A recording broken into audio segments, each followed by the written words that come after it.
we are yet to have a proper definition of cybercrime, but thank God a law came out in 2010, December 2010, 22nd of December. That law was promulgated, and that law is to the effect that cybercrime is any crime that has to do with a computer. That's actually the definition of cybercrime. Any crime which is abetted by the use of the computer. Now the computer is a bigger notion. It's not only the internet, the computer, and all that pertains to the computer. That's, for the one on the street, that's the definition of cybercrime. US and European diplomatic representations in the sub-Saharan Africa spend much of their time answering inquiries from their citizens on the authenticity of local businesses, analyzing and investigating quarrels from duped, scammed victims, and educating those interested in doing business locally on how to avoid being a scammed victim. The present situation with regards to cybercrime in the sub-Saharan Africa gets worse by the minute, and it's imperative to be ample armed when doing business with an individual or company you meet online. The surface use of the internet seems moral for an advancing society with information technology to meet up with an ever-increasing innovation of a more scientific world. Nothing important seems to go well without the computer, internet, or the information technology as a whole.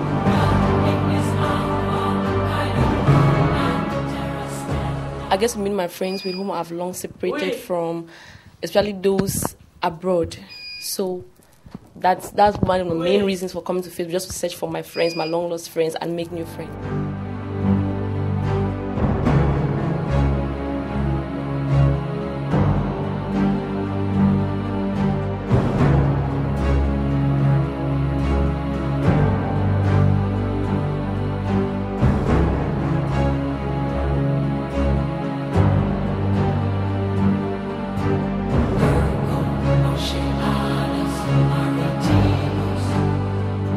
L'Internet a beaucoup de branches.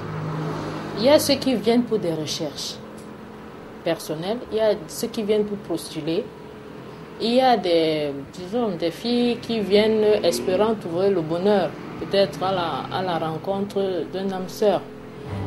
Cybercafes are spread at all streets in the sub-Saharan world recently. The very expensive subscriptions have been brought down, and many check in and out of these cafes with different intentions. Comme de toujours, on a des clients, on a des clientes, peut-être des filles, elles s'en foutent carrément. Quand elles arrivent, elle a son correspondant de l'autre côté. Généralement, c'est des blancs. Bon, ils te demandent peut-être de te déshabiller, qui veut voir tes formes. Et puis une fille, elle s'en fout s'il y a des clients ou pas. Elle se met à se déshabiller devant les clients. Il y avait un client totalement qui était assis à côté d'elle, qui lui demande, mais madame, c'est comment vous êtes devenue fou? Elle dit, non, je ne suis pas fou. Simplement, faites votre travail et puis moi, je fais le mien.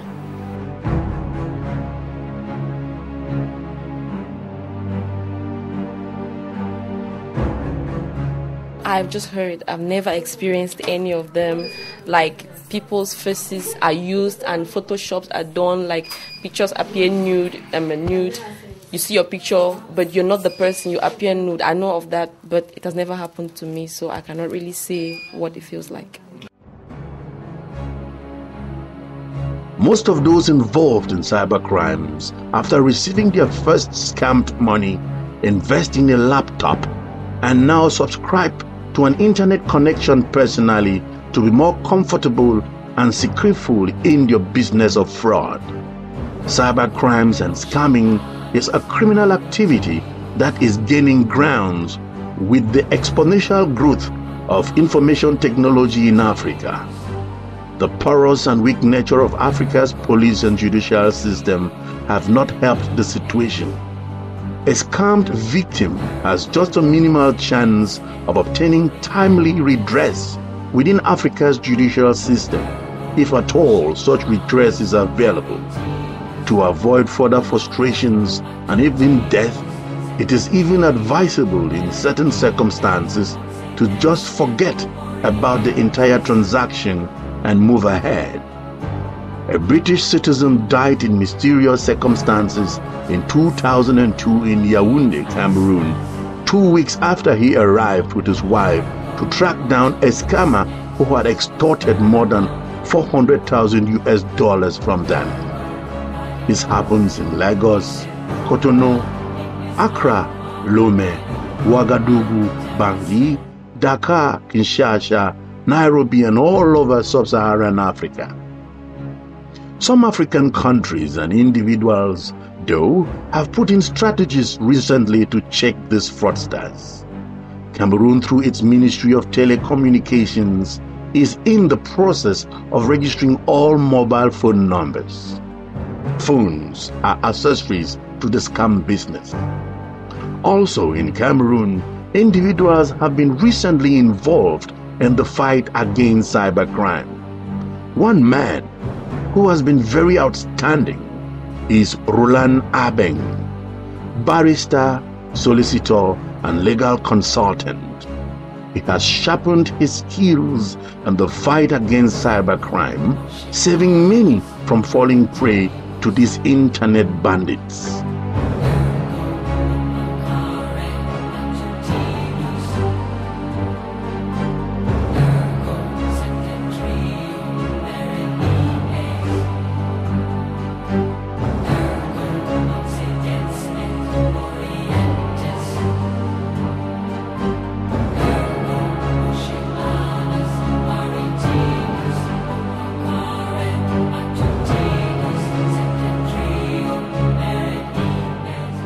As far back as 1994, when I became a lawyer, I could not call it then cybercrime, but the fight as it is today, it's since about 10 years ago, and it's a daily fight. It's a fight that you have to train. I have to train myself better, get the tools that are necessary to detect and track down the guys who try to bring Cameroon down in terms of doing the negative things with a wonderful tool that is the internet. The best follow-up I've had, if I could say is the best follow-up, the most spectacular follow-up is the follow-up of the guy who was supposed to export 6 containers of chicken feet. Till today I don't know what chicken feet are, to a guy in Hong Kong. Actually, it's a U.S. citizen who was trying to buy chicken feet from Cameroon to export to Hong Kong. And first of all, what struck me is that Cameroon still imports chicken. So how come chicken feet is being in containers? So that's the first thing. And the guy was so excited. He had already wired about $24,000. And there was a remainder after he receives the bills of lading of the containers that would have shipped. So that's that. There are others like the PM, the website of the Prime Minister of Cameroon, which it was reproduced, and all that was changed was just the email address. So these guys put tenders for public contracts, call for tenders for public contracts on the website of the PM. They recreated it and added tenders. So foreign companies got interested and bid for those contracts and actually paid advances to register the contracts. Yes, those are some of the spectacular ones. And there are times you even tell the people abroad who are victims, who are would-be victims, that these guys are scammers. And they don't believe you. They believe the scammers more than yourself. The procedure of scamming is very simple. It takes just a smart person to create a business link with another online. The transactions could later lead to a transfer of money for a product advertised that may not be existing. The methods are they have millions of methods. You remember in those days, you were, before computers came in, you were told that there is money unclean. There's money that's not clean in a box that has to be cleaned, and you need chemicals to clean them up. That was then. Now it's different. The computer is that you've won a lottery, or somebody is selling jatropha oil, somebody is selling chicken feed, or there is some pure gold dust in somewhere. It's just too many. People, investors who are interested in getting products from Cameroon, from Africa, and who do not do due diligence fall prey.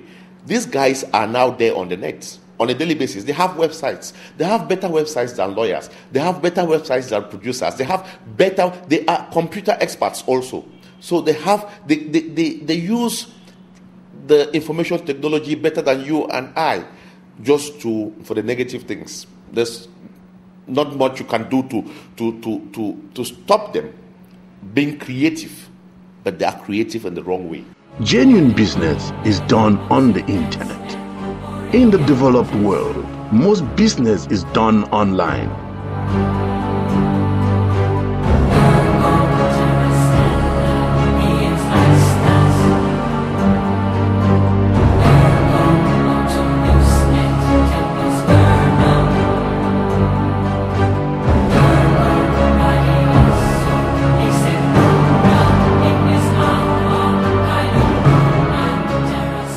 The cyber criminals have scared many people from doing business with Africa south of the Sahara because of the fear of being duped.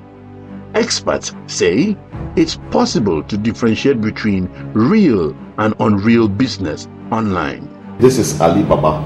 Alibaba is a global, South Global, Eastern, whatever. And let's see, region. Let's see, Cameroon. Search. So you have all sorts of products. It's a site where you can sell anything. You just do it, Alibaba.com.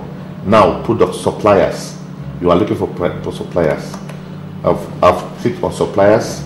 They sell things. They sell from jatropha oil. They sell in the long run. You want to also make sure that you understand the country. If Cameroon is not yet 100% self-sufficient, so Cameroon cannot really export. There are certain things, foodstuff Cameroon cannot export. We export to maybe neighboring countries.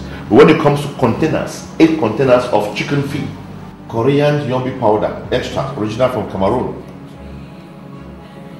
raw cashew nuts from Cameroon, and you see all of these things. Sunflower oil, pressed from Cameroon. Sunflower oil from Cameroon. Oil press from Cameroon, logs and so on with pictures. And the spellings are usually the wrong way. Processed, you want to say processed frozen chicken feet. You see, just chicken feet and paws from Cameroon, 50 tons available for sale. This is, you see, and if we go to this, and okay, the guy who is young, that's the manufacturer. Let us go to this guy. You see, he usually has a phone number. The name of the guy who is Mr. Enuge Jean-Jules. It's surely not a correct and authentic name. And processed frozen chicken feet and paws of Cameroon. FOB price 1,500 per ton. Poultry, chicken, place of origin Cameroon. Style frozen, and you have the specifications of the products. This is it's specification of the product, and you have to contact Mr. Jean. So if you contact, you can send him an email. And he will reply, give you his number. Cybercrime has a great impact on an economy, especially emerging economies like those of the sub-Saharan Africa. Once the reputation of a country is at stake for cybercrimes, it makes it difficult for investors to do business with her. In terms of figures, I don't know, but I think just 5%. Not more than 5%. So 95% of the scammers go scot-free. 95% of the scammers go scot-free because we are yet to we as a nation, Cameroon as a state is yet to get the tools that are necessary. It's not only the law. I told you, even before this law, we have our penal code, our criminal code can effectively sanction those involved in cybercrime. If you go to the site Alibaba, there are about 2,000 Cameroonians who are selling products from Cameroon, all fake. What is true with all of them? What is the only authentic thing are their email addresses and their phone numbers, which are all mobile. So you can do something because you control the phone companies. The majority of these cyber criminals go free. They are seen and identified on the streets, but not much is done to bring them to book. And moreover, it's risky fighting them single-handedly. For scamming, I know a lot of guys who do scam, and the products they sell, like dogs, horses. I know a lot about that, but I've never been scammed though. I'm a lawyer, and it's a plight of the client. If 1, 2, 3, 20 people come to you per month because they have been scammed, you have to get involved somehow. Either you abandon them or you train yourself to be able to help them. And to be frank with you, I am yet to earn fees from helping people out who have been scammed. I am yet to earn fees. Most of the work is pro bono, and it's just a passion. So why is the passion? It's a passion to make sure that your country, that somebody somewhere thinks some good people exist in this country. I'm not saying I'm a good person, but if you end up losing 35 million francs or $70,000, and you have nobody to cry to, and somebody can help you in tracking down the person who took that money, I think you would have done. Even if that money has already been spent, I think you would have done some good to the person who is a victim. The internet is an avenue to do good business. Many people in the developed world sit from their offices and homes and get what they require to buy online, and it is delivered at their doorsteps.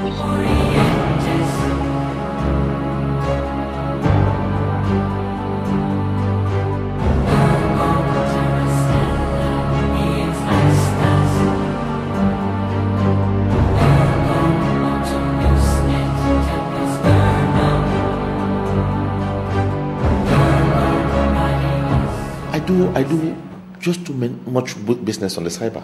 80% of my clientele are foreign, and they contact me by email, for example. 80% of my clientele are foreign, but they contact me through email. So without the net, I will not make money. The net is a wonderful tool. If you just like the mobile phone, I hate to imagine what will happen if the mobile phone stops existing. I still cannot remember what was happening before the mobile phone came. So you can imagine how important the net is. It's even more important because it's now one of the biggest research tools that you can imagine. I can make a transfer to you at this moment without entering the bank. Sometimes I spend 6 months without entering the bank. So yes, you can do good business. Some international communities have applauded Barrister Abeng Roland for saving their citizens who want to do business in Cameroon or have already fallen prey to internet scammers. I've trained myself to a very large extent regards to detecting and tracking down the scammers. I've had some assistance from the American Embassy, especially the economic section. These guys actually have an anti-scam notice on their website, which is very good. So, and also when it happens that the victims do not believe when I tell them that you are dealing with a scammer, I refer these victims to the American embassy or to their embassies, which embassy confirms my affirmations. It's good, and the embassy has been encouraging me, at least for the type of work I do, and I wish I could have some formal training on tracking down these guys. He thinks that Cameroon in particular, and Africa as a whole, still has a long way to battle cyber crimes, and a lot must be put in place to realize this. We should have a state organ. We should have a state organ that can track down. It's easy to track down. You end up identifying a scammer, at least the telephone number, if not the email address. Let the government have an agency that nullifies, that cancels these phone numbers. I am glad that after my letter to the Minister of Telecommunications, they started the identification of mobile telephone lines. That's not enough, because I know of guys who still have mobile telephone lines that are not identified. The scammers still exist. They use mobile phones. They use mobile phones because mobile phones but we should do more. We should have an agency. Our policemen should be more trained to know how to use the computer. You cannot track down somebody who earns his living with the computer when you yourself do not know how to use a computer. When you yourself do not know how to what is called a web address. When you cannot identify an IP address, because from an email you can track down where an email is from, at least from some emails. We need policemen who better understand how to use the computer, how to use the internet, and how volatile people are. And above all, our embassies abroad should be able to give information on real-time basis. When somebody is dealing with Abeng in Cameroon, the embassy of Cameroon in the US, in New York, in Washington, should be able to inform that person that be careful, Abeng is not a lawyer. We have contacted the Bar Association and Abeng is not a lawyer. There are many guys, at the end of the day, people spend money not to the scammers directly. The scammers recommend a lawyer that will do a contract. That lawyer is part of the scamming. And that's how they extort the money. Beware, when you do business online, you need to be very vigilant, or you may just be scammed.